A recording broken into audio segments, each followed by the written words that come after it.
I hope this is working. I don't know. Okay. I am just getting myself organized here. It's been a minute since I've done a stream, so first thing I do, of course, is take a drink like a maniac. So there you go. All right. Hi everybody that might possibly watch this. I hope people have been doing well, and that everybody's been creating. And the people that I know, anyway. So I'm always trying to encourage and advocate individual personal expression, and so hopefully that is something that people are actively pursuing. Look at, I fixed it. Okay, so I hope that's the case. Hiya, Linda. Welcome aboard. Hiya, Tim. So I've been away, getting some stuff done, and dealing with, turkey health. And so I'm back. I've been really busy. And what I mean by really busy is, there's today's page. Let's see if I can get that up on the screen. There we go. There's today's page, and yesterday's page was, maybe it was the day before. I'm not sure. I'm having a tricky time posting the things that I'm finishing. So there's the day before. So that's so that's the last couple of things, and it's just drawing it with a pencil. I got a mechanical pencil that I've put somewhere. Here he is. His name is Mr. Happy. And so Mr. Happy and I have been making picatures. Aww. It's a broken pencil. It doesn't even have a top on it. So, with that in mind, I've been trying to get some stuff done. So, lots of projects in the mix. And so I've done some interesting things in the studio space. There we go. In order to accommodate, to be able to work on those. I'm going to move this camera, so bear with me for a second with the shaky cam. So people know that, good heavens. So people know that in the studio, I've got the digital section. I've got the tabletop working area, and it's on a 35-degree angle. And then tools and whatnot beside me. Corbin in the corner. Say hi, buddy. Try to sleep. Okay. So then there's Lori's desk. And then lots and lots of tools and stuff and paper and things behind me to source from. But there's the electric mayhem.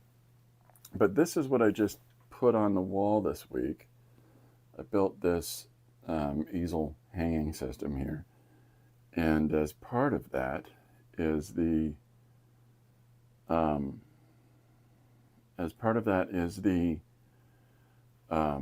ability to put up large papers. And this 20 by 30 page is a bunch of jelly prints that I've put together, and then I'll just be doing a flat uniform image on that. So, that's what all of that jazz is.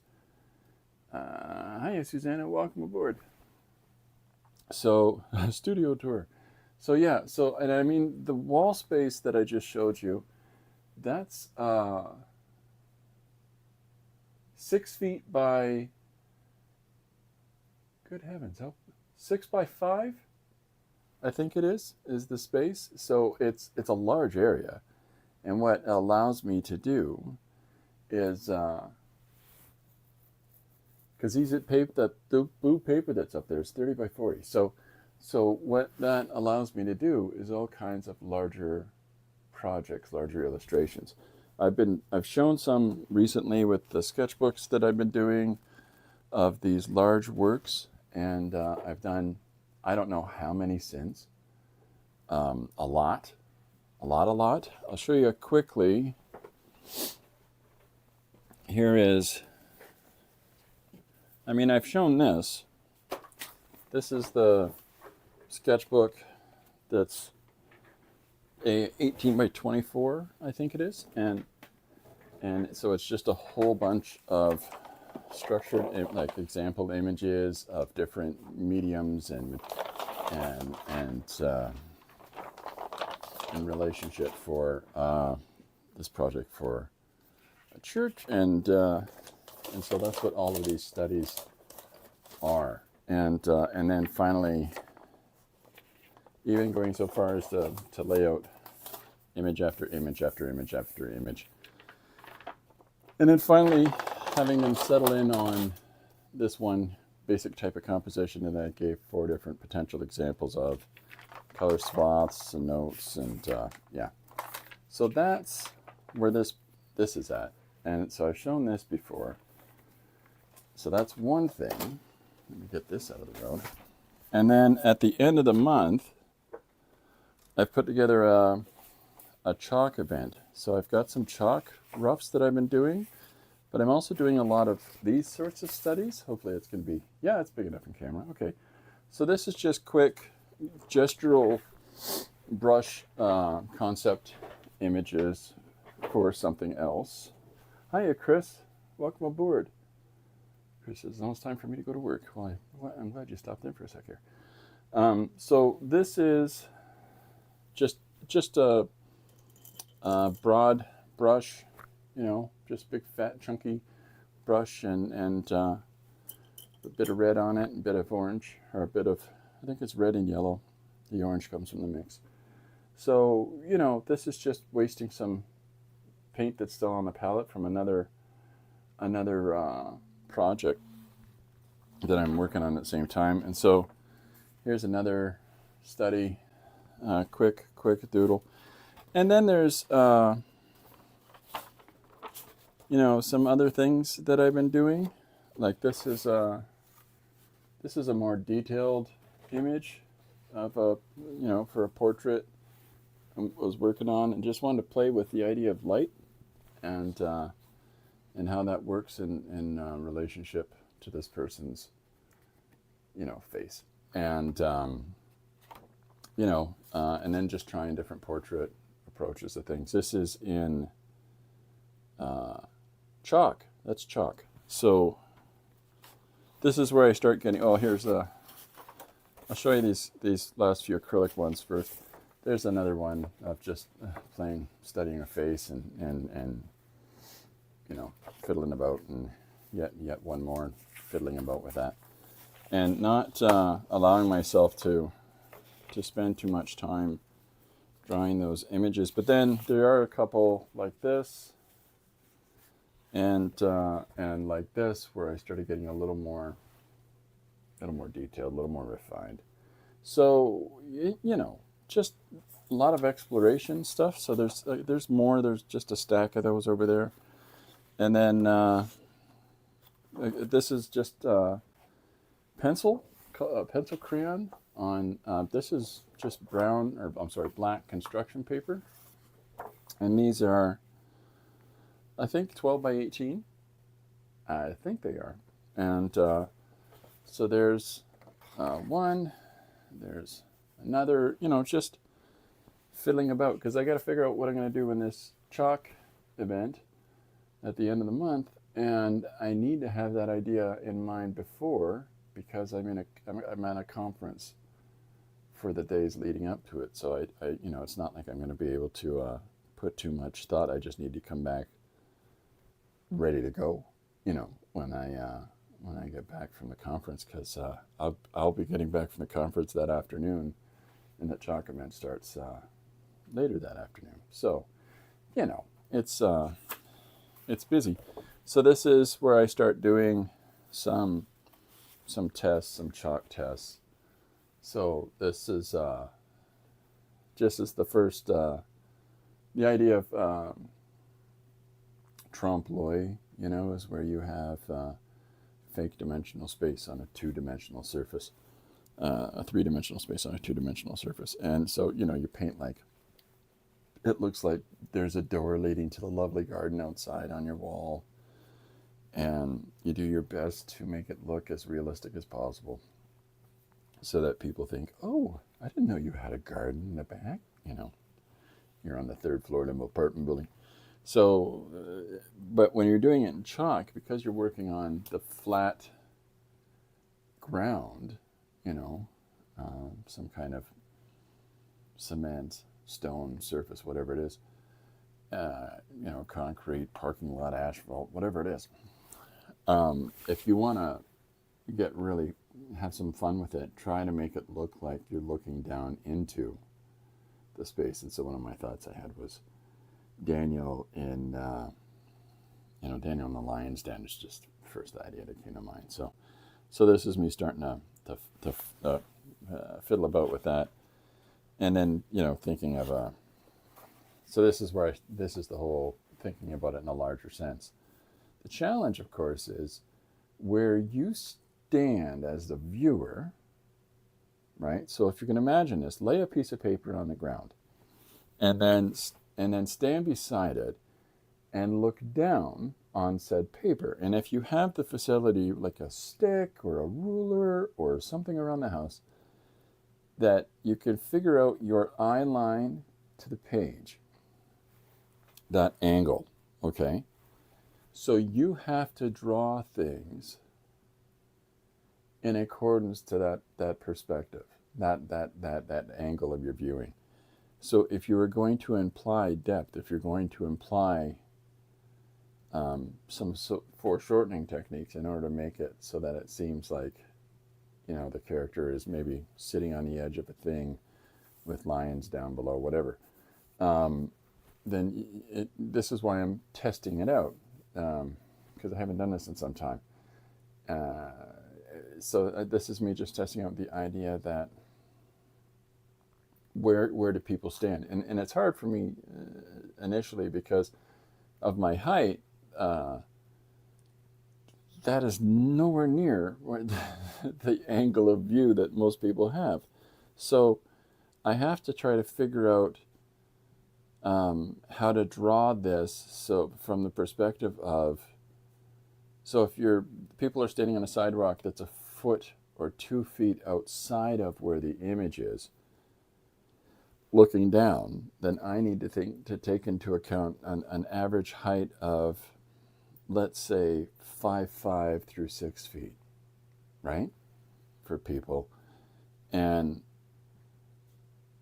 try to make sure that the angle that they're looking down into this, whatever I'm foreshortening to, meets that requirement. So this is where you get big forehead. The person's face is and their shoulders are much larger than their toes. So if I can figure out a way in order to make that foreshortening work, then that might be successful. And this is pretty. Yeah, I'm really glad everybody dropped by. It's so great to see everyone. I'm sorry I've been away, but I feel I'm doing a lot better. Chris says, lovely art. Thank you very much. Thank you very much, Linda. Thank you, Chris. Susanna says, cool stuff you got there. Thank you so much. Chris is off. Thanks for stopping in, Chris. Good to see you. Linda says, what a challenge it is. It can be. It can be. But if you think about perspective in the first place, this is an older painting that I did. I'll hold it up. Hopefully you could see it clearly. So this is a painting, where you're looking across the street and you see a car parked in front of a building. And you're looking at it, there's a little flag in the way from the back of a bicycle, but trying to figure out how to make that look like it's in perspective is no different than this. The difference is we tend to view things from our vantage point leading away from us, right? And what we need to think about instead is from the viewer's vantage point, and that it's, from their perspective and how they're looking into the environment, in the way that it needs to be coming up towards them. That's what I'm trying to get to. So, which is, again, something that we try to do ourselves. So in addition to that, I've been, one of the things that has been fun for me lately is doing origami. There's an origami pyramid. There's more stuff over there, platonic solids and whatnot over on a shelf over there. This is just, fiddling about. There's some interesting fun fact. So we think of the pyramid as having 3 sides, right? In Egypt, and it doesn't, because there is a very interesting thing that happens from certain light sources, where you realize that each of these sides is actually 2 planes meeting in the center. So technically the pyramid has 6 sides.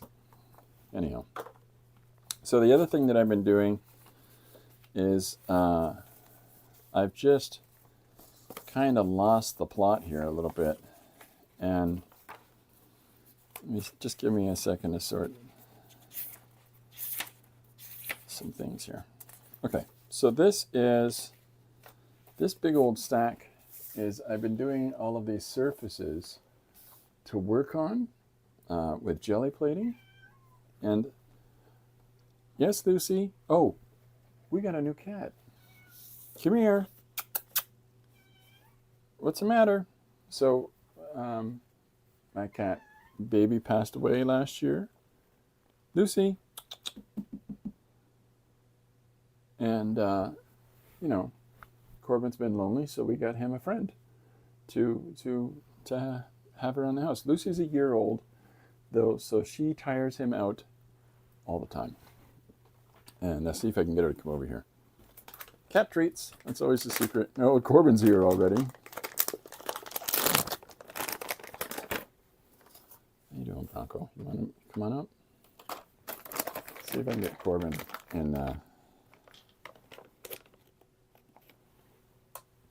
So there's our boy. Here's Corbin. Right? Hi, buddy. There, those are for you. And Lucy is a stinker. Let me see where she is. Lucy? Maybe she's gone already. Yeah, I think she's gone already. Well, that's that. Okay. Well, I get to hang out with Corbin anyhow. All right, so there's... Lucy looks exactly like Corbin. It's a strange thing. She looks exactly like him. She's just literally 1/3 his size. And because he's a big boy. Go lie down again, sir. That's a little bit of treats, not a lot. Okay, so I've been printing. There you are. That is Lucy. Hi, Lucy. She's always up to something. She's always sneaking around. Yes, I know you want some. There you go.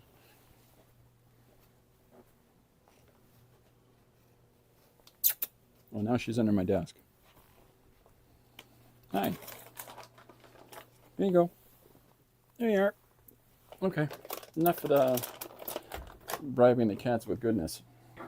Okay. She's got her treats. He's got his treats. Everybody's happy. So I've been making all of these. Back to it, Runciman. How old is Corbin? Corbin's 11. Going to be 12. And Lucy's 1. So she exhausts him so quickly. So I'm just moving the ones that people have already seen. So what I've done is that I've prepared a whole bunch of surfaces via jelly plating. And so I'll show you. This is, for me, the image itself doesn't matter. For me, it's more of a case of the surface makes some interesting things to do a page on top of them. We'll do one today. I'll draw one today that way. So here is some of the pages, and the colors are really as crazy as they are. There's the orange and green, and here's I think, what is that, a street? Maybe it's upside down. I think that's a street. Oh, there you can see a building there. And again, just not, that's a Braille off page. and yet I find that really compelling. But I'm not the most successful jelly plate person. And so if I'm looking for a decent image to work on, I couldn't tell you which way is up and down, to work on top of, I'm not the guy for that. So here is some other surfaces that I've put together out of random scraps of paper. And I do this thing where I put bits of paper in a surface and then paint over them and then work on top of that. I find that just, I like the challenge of it. So I do a bit of that. And so there's a few more of those. And I'll use anything like old notes. Here's the doctor's appointment on that one. And put those together to work on. There's another one. So all of these different, and the stack is this thick.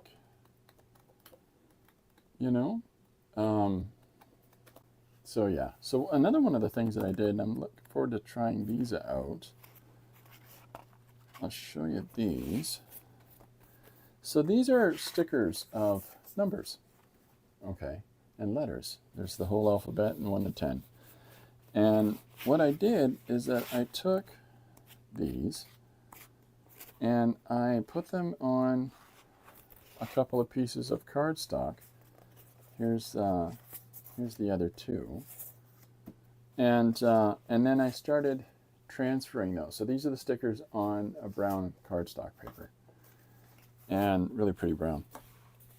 And so then I started printing things from this so that I can, rather than using these really opaque and kind of blunt letters, which have their purpose, no doubt about it, but I like the idea of embedding things at times, or building things up or putting things down in the imagery so that it kind of works together a little more clearly. And so I created a bunch of these on cardstock, and these are white paint transfers of the stickered. It's so funny. Some of the cardstocks are so much thicker than each other. It becomes challenging at times to figure out, is that 1 page or 2? So yeah, so that's what these are for, and I'm going to incorporate those in some projects.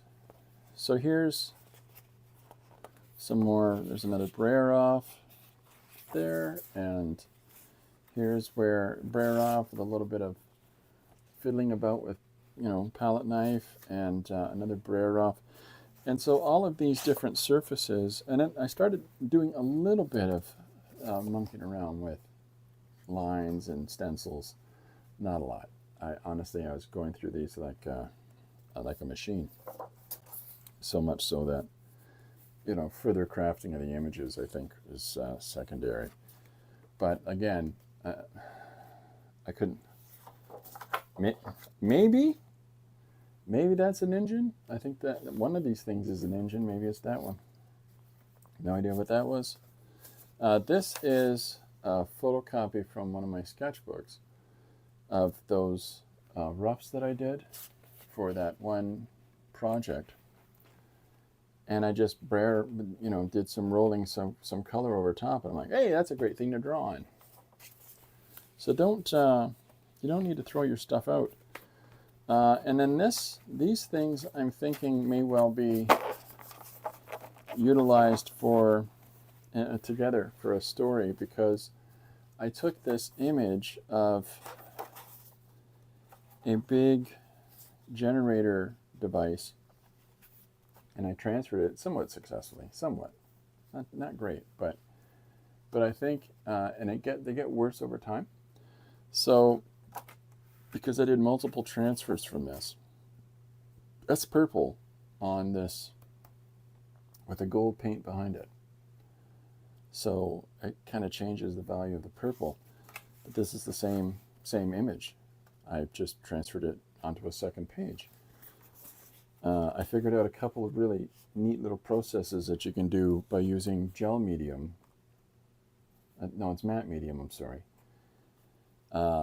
Instead of an opaque paint. If you've ever done jelly plating, you put a coat of paint onto this gelatin layer. And you can buy these things at art stores. And then you put an image down from a magazine, hopefully with a lot of contrast. And then when you peel that off, it should reveal the high contrast elements on your surface. And then you put another coat of paint over top of that, lay your sheet down, and peel it off. And you can do all kinds of extra stuff and fiddle around and all kinds of more jazz, but that's the basic gist of it. And if you don't use a second color paint, if you use a matte medium, it only takes up half of it so that you can get another print out of it. So that's what this is. And then I went for a third one.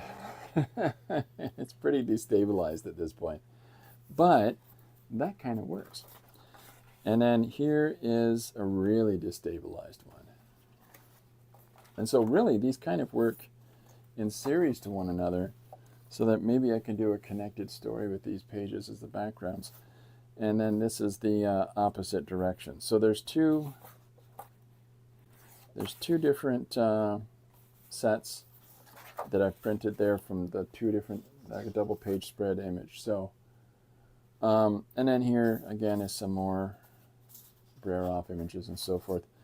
So the reason for doing all of this really is,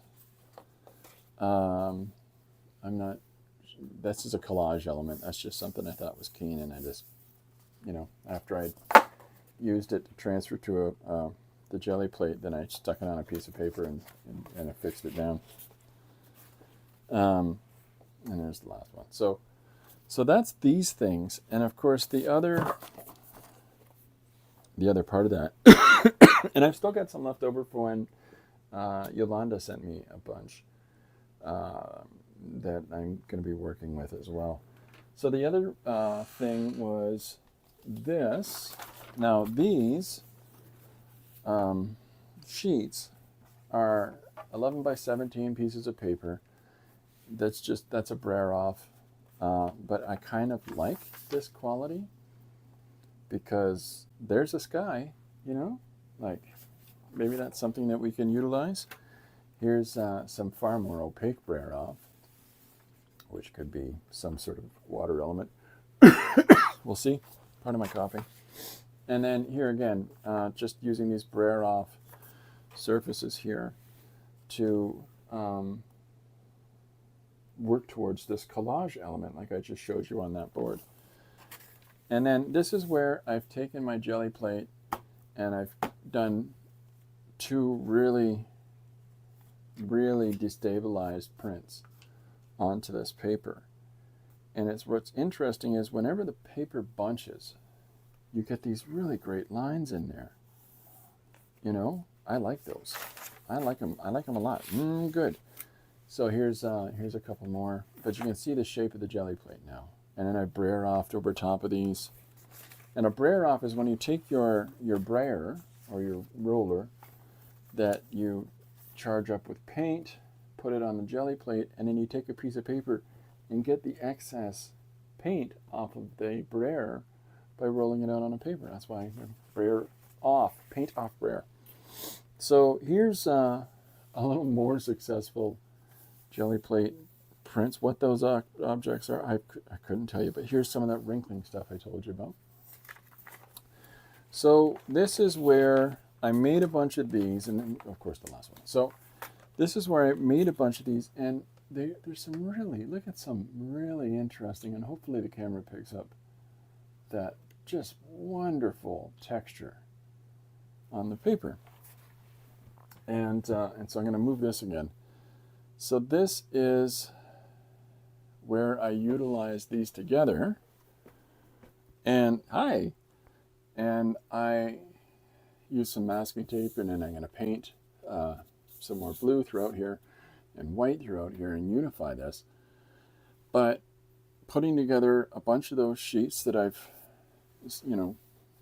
ripped up and then assembled into this larger surface to work on, so that honestly, all of this random information and whatnot that's on here isn't important because it's an under surface. And the image, whoops, the image that's going on there is of a mountain range in Banff. So I'll be doing the same thing with these, where, you know, I'm going to take these and I'm going to put them together into that large paper as well, like a paper area to work on as well, and do the second of the two pieces of this commission. So I just, you know, this is a printer paper, 11 by 17, and you know, gives you some opportunities and some avenues for exploration. I've also, let me see if I can find it.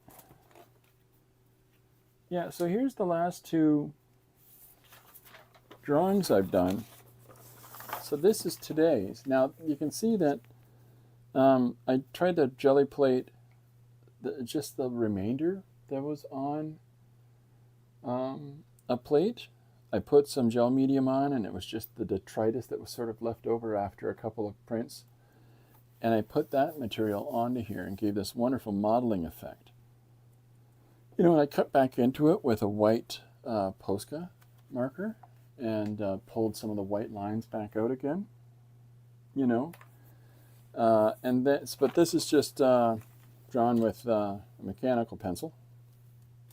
And so there's the one image about the mystic mountain weirdos. And here's the illustration from the day before, which is about the old kingdom, or Earth One, you know. And again, this is just smattering a few of these different images. I'm just doodling. Honestly, I'm just doodling on paper and went, well, what kind of story is this, maybe? So that's what these, you know, it's the same paper is my point. And even though if it's just thin printer paper, just larger, you can make interesting things happen. I don't know if you can pick up on this, the camera does, but the other element that's in there is, let me see if I can find a good one. There it is. Masking tape. I put masking tape in the surface as well.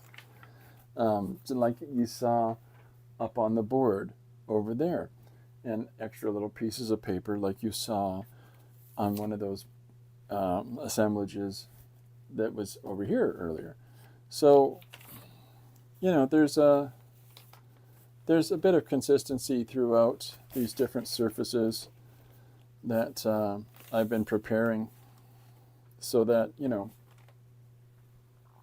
when I'm working on finished things, optimally, people will get something from those. So here's one more thing to show you, and then I'll show you a couple more things. I haven't been around because I really need to get better. So love it. Hi, Liz. Welcome aboard. You've got intricate marks there. Well, you know, I think, is that on the pencil drawing one? So this is, I've never had a sketchbook this small. This is a little guy. I don't know how big it is. It's smaller than my mitts. But so this little sketchbook here, I've been doodling in. And you can see that? I think so. Let me pull it up. What? Just watching Blade Runner and doodling little frames from the film as they went by. Like I enjoyed a person's silhouette and so on and so forth, the eyeball. This is a funny bit about dancing like I'm Kate Bush. If you don't know what I mean by that, watch an old Kate Bush video. And she's constantly dancing and swaying around. It's crazy. So this is just doodles and these little sketchbook. And it's like singular images, which I really don't do. I've shown my sketchbooks here before where constantly drawing over top of things. But that's a piece of paper in there. So I'm exploring elements that are going into larger things. Here is a picture of a couple of Jeeps traveling over a rocky area with water. I don't know why. That's where I'm getting my blood work done. This is a tractor I drove by.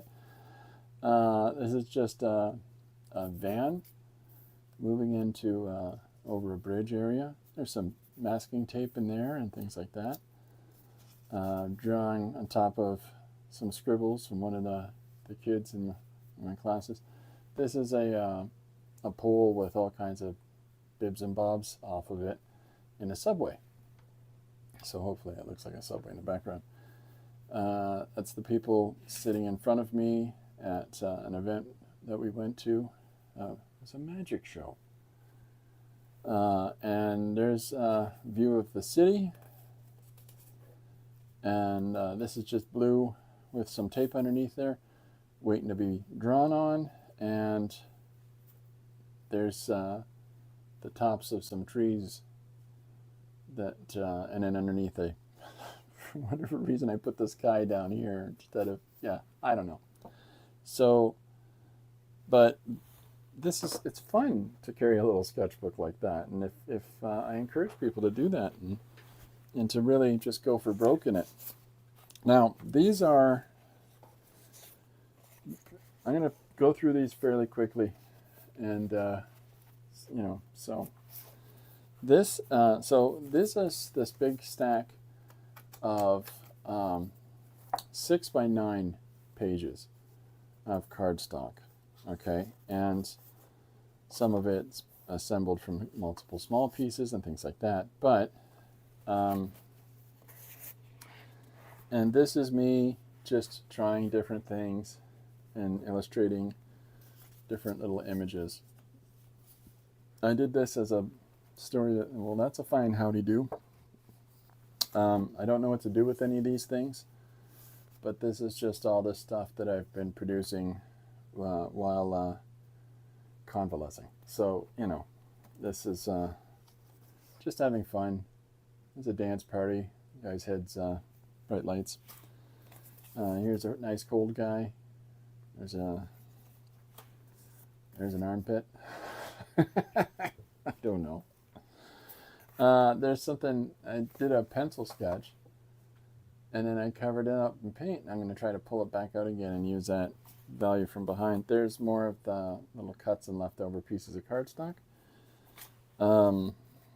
This is a crazy lady with that's a green ballpoint pen and white.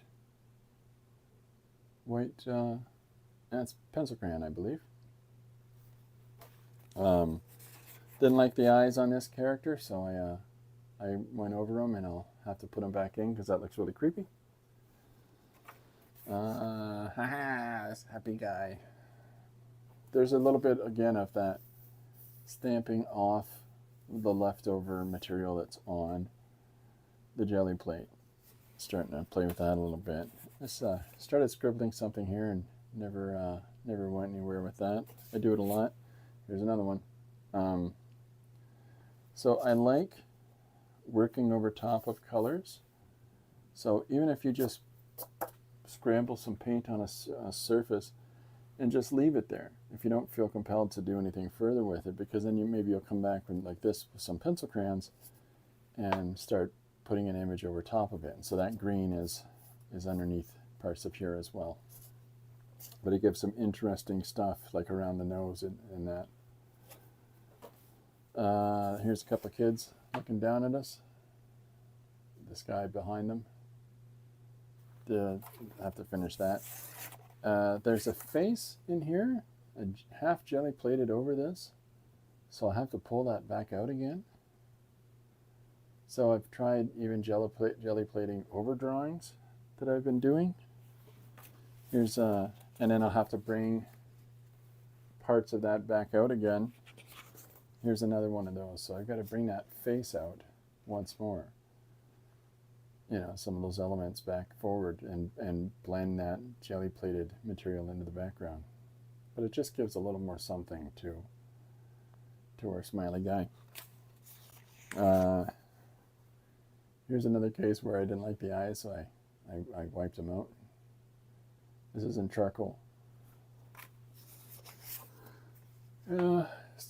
Scribbling with acrylic. Again, just playing around. This is some of these face studies.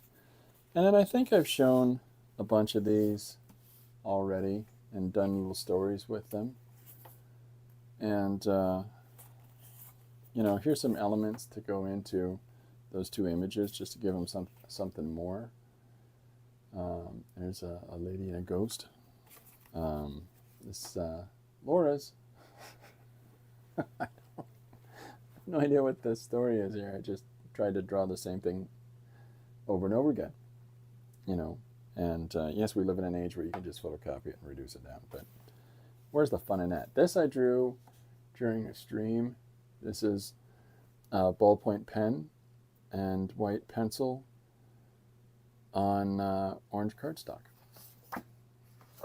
Right? There's a crazy space alien guy on orange cardstock again, drawn with a purple and a white pencil. It's just exploring. This is again looking at the idea of foreshortening and trying to, trying out different things. This is a giant. The whole way I want it to come across, the giant is one, how much we're looking up at them, but two, these doves that are flying by. And when you cover up part of the thing that's meant to be behind, and we understand the scale of what these birds might be, then that implies the much greater scale of what this person might be. So that's your,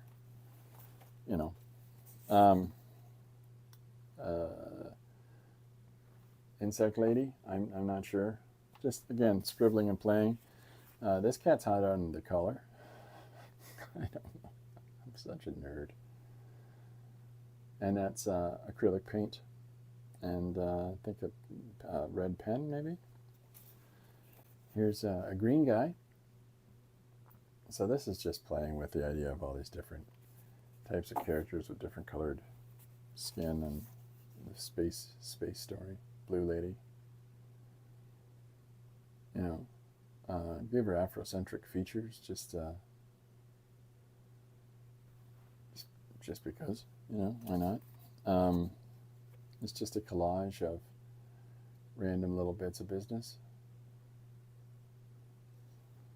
There's just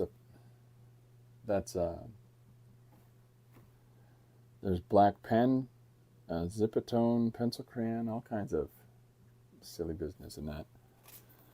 This lady, crazy. I'm so happy. I don't know. Linda says, I really need to practice faces. Yours are great. Well, that's nice. Yeah, I feel like she's got way too much forehead. I'm always looking at things going, I don't like that one. But this is just the pile of things that I doodle and just throw into this redonkulous stack.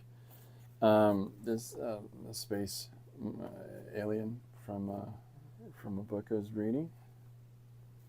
Fishman. There's that buddy. You try having your head in a fish pole. Anyways, here's a pencil crayon study. There's a cat lady. Meow. I don't know.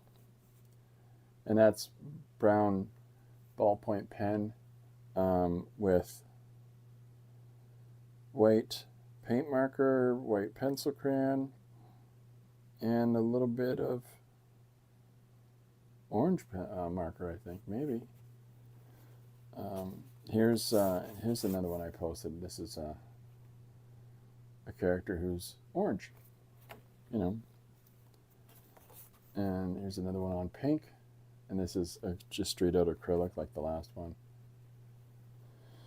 Just trying to understand flesh tones, and how to try to really get those high cheekbones, And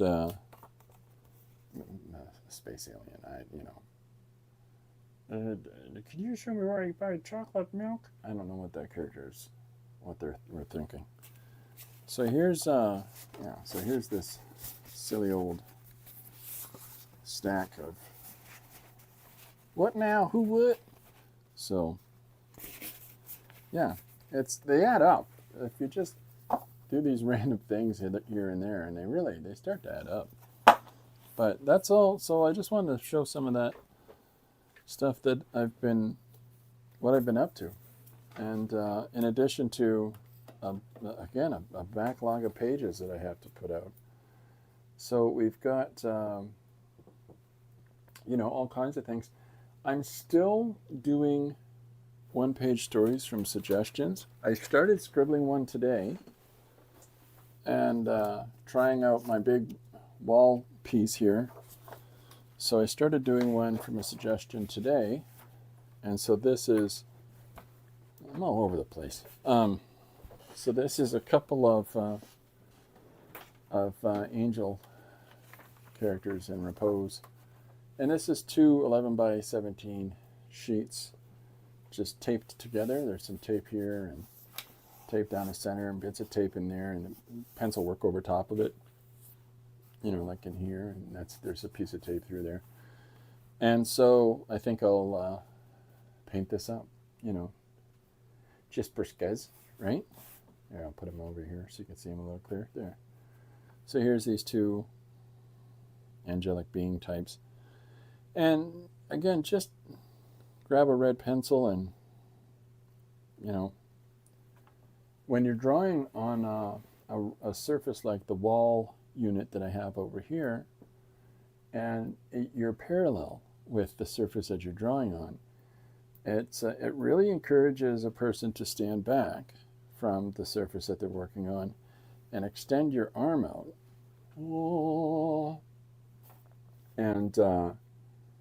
And to draw really using your entire arm instead of just your wrist.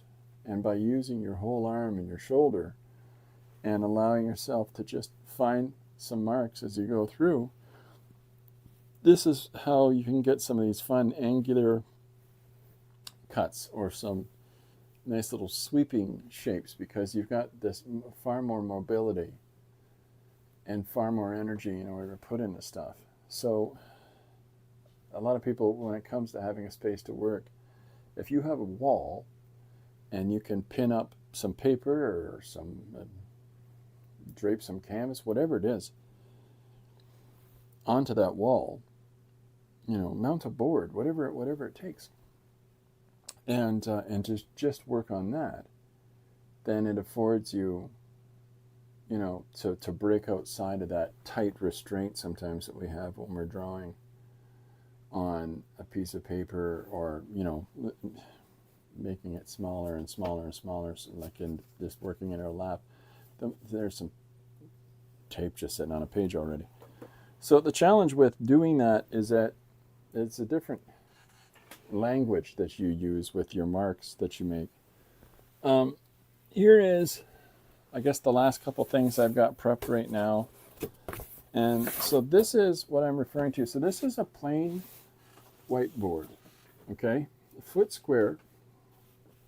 And so that's just a plain whiteboard that has, there's the back side of it. And so what I do is that I'll take pieces of paper, and so the dark squares that you see in here are scraps of paper from the studio. And so I'll prime this surface with acrylic paint. I'll sand it first lightly with just a regular old little piece of sandpaper, nothing too fancy. I'll sand that white surface down so that it holds the paint, and then I'll put these pieces of paper in here, and I will prepare the surface this way. Here's a better example for how you can see that. You can see the paper sticking out more, and so again, this is and then I've got a whole bunch of them prepped to go. And the reason that there are dark values on here is, again, to help me practicing working on that dark surface and trying to draw light out from it. These chalk drawings that I showed you earlier, I've got a 12-pack of chalk from a dollar store. You don't need extravagant things. You don't need to have the fanciest material, like the tools to use. Over time, you'll gather materials that you find maybe you spend a little bit more than you have before on things, but you've also become far more engaged in your process to do that. And maybe you realize that I want something that's a little softer, or as they call it, creamier. And, but in the interim, it's not as much about the tools as it is about what you do with it.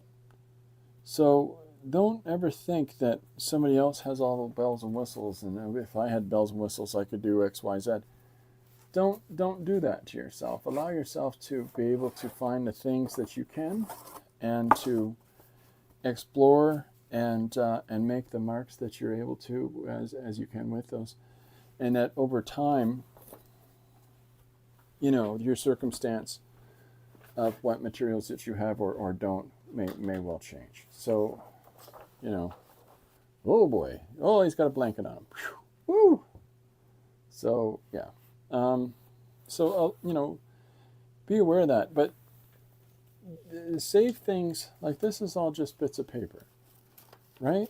And so some of the things that you saw me putting together for working on comes from just grabbing bits out of this envelope here and putting those into work. A piece I just did from the sketched out ideas that I showed in that really large sketchbook earlier is really prominently displayed someplace right now. And a number of people have sought me out and said, what are the squares? What do the squares signify that are in the surface, or what are those? And so the causality of all that, the reason behind that is really simple. When you look at a white piece of paper and you're worried about making marks on it, it restrains you from expressing yourself. So if it helps you to scribble on that paper first and foremost, just scribble. Do it with a different color if that makes it easier, but then draw whatever it is that you were going to draw on it with that scribble incorporated in. And when people say, well, why is there this scribble under the surface? Well, because there is.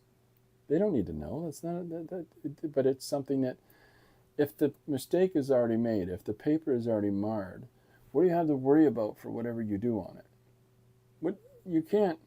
You already made him. You already messed it up right at the start, right? If you look at it from that viewpoint. So just go for it, and go for it with reckless abandon, and allow yourself to really explore, because you've already done what you've done at the start. So that's what those squares are. Oh, I'm so sorry about the lighting. I apologize. I don't know what I can do to remedy that. I think that's better. I'm too cool in the dark today. Thanks. So when you do things like putting tape in the surfaces, like people with the washi tape, well, put the washi tape in whatever you're going to draw, and then go over top of it and use acrylic or whatever in your images, or watercolor, whatever, and just bleed that washi tape out. Go over it, ink it up, incorporate it into the composition. You know it's there. Other people don't know entirely what's going on with this modified surface, but it's those things that allow you to liberate yourself from the concern about making mistakes. And so that's why I do there. That's how I started with modifying surfaces to work on. And I know the exact moment that it happened. It was, I had a piece that I was working on. It was 4 foot by 6 foot. It was a small painting, and it was for someone. And as I was stretching it, and this is a board I'm talking about.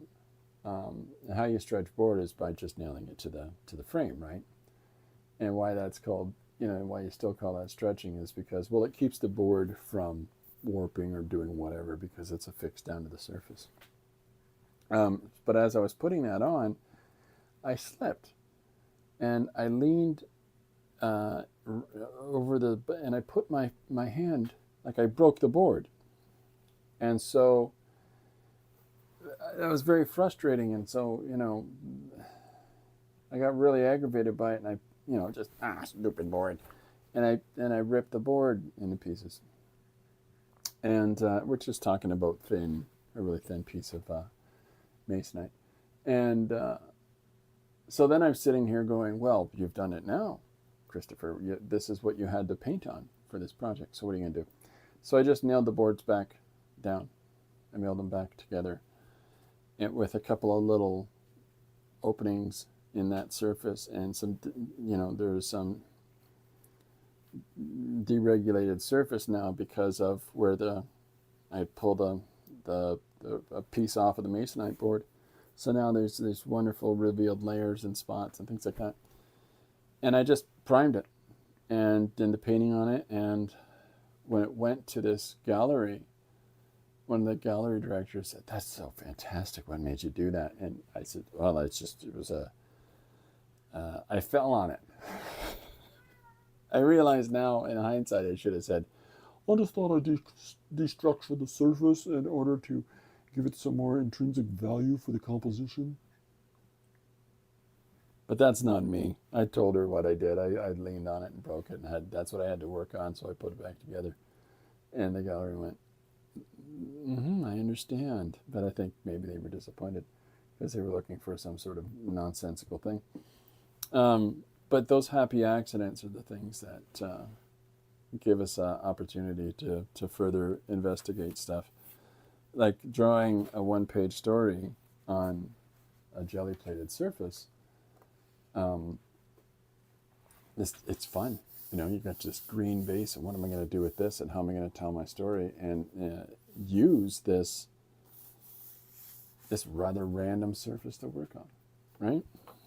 Or how am I going to work on this surface and incorporate some of these interesting elements? So this is, I believe it's some sort of, it's like a hadron collider type thing, or some sort of scientific thing where all this regulated things lets them investigate things at a microscopic level. And, I'm going to see this as a city. There's a city in the future. There's your fancy space city. And who's to say I'm wrong? It's what we do with the things that we have to work with. So don't be afraid to experiment. Don't be afraid to just take a minute and have some fun and put things together. And when you have cuts of cardstock and paper that, like, this is postcard size paper, and here's some different surfaces together for this, for me to do postcard images on, which I've done in the past as part of the postcard challenge that they had. And then in addition to that, here's even smaller bits of card for like when you're doing a speech in a classroom. And I've got a whole stack this size, So allow yourself to have random things so that, what do I feel like using right now? And, what's that? Oh, sorry, buddy. I covered up his chair, so he's just telling me, get that off my chair. There he goes. So yeah, so basically I just sort of want to chat and say hi to everybody. And I'm going to retitle this video because I put the wrong, I've just left the old title from before. But yeah, I just want to sort of say hi to everyone and to just see, just sort of show you some of the things I've got prepared and that I'm going to be working on. And I didn't open up the drawer and pull out a bunch of the one-page stories that I've been doing, largely because I'll post them, we are in the 5th month of the year, and I've only posted 2 months worth of drawings of one-page stories. And I mean, aside from all these random portrait studies and things like that I've been doing, and some commission work, I have done about 25 more. So I'm not necessarily running at a page a day, but it's not like I haven't produced a lot of other things. And but I have 25 things that I just haven't bothered posting, in addition to all these face studies and things like that. So, maybe, I'm going to try to be more consistent with that. I've been, just in case you get busy, you get caught up. But I like to share with everybody. This is the challenge of having a cat in your studio. He could care less. He's just going to come and sit on whatever. There you go. Huh? He's adding his own creative elements to what I'm doing. Thank you, Corbin. So, there you go. Here he is. Hey, how you doing, everybody? It's me, I'm Corbin. Crazy cat. Okay, get down. Oh, heavy. All right. Okay, so that's about it. I'm going to sign out, but thanks everybody for stopping by. It's good to see people. I will be back more regularly again. I just wanted to check in and sort of just take you through some of the fun things that I've been putting together and getting lined up to do some more interesting creative ventures with you. If you have one-page story ideas that you want to suggest, feel free to put them in the comments of any of the social media stuff that I put out. If there's ways that I work, if there's things that I use, if there's things that I draw with that you want to see me do something else with, or if there's any questions you have about stuff, again, please feel free to send me a message or put it in the comments somewhere. And of course, I want to help however I can. So, Linda says, it's great to see everyone. And Suzanne says, bye-bye. Thanks very much, everybody, for coming by. I appreciate it. And yeah, thanks very much as well for Linda, my moderator with the mostest. Currently I've got 3 books up on the Amazon site. That there's 2 one-page story collections and the alphabet book, which is another single-page image collection as well. And then we've got some more things coming up. So stay tuned. But in the meantime, there are things available like that. And yeah, we're working on some stuff. So yeah, thanks very much, everybody. That's about it for me today. I'll be back tomorrow for sure at 2 p.m. EST. So whatever time that is, wherever you are, please feel free to come and join in, and feel free to take part in the chat. And you got silly jokes or whatever, you just like questions or anything like that, please feel free to put those in there. But I'll see you tomorrow. Thanks very much, gang. Bye for now.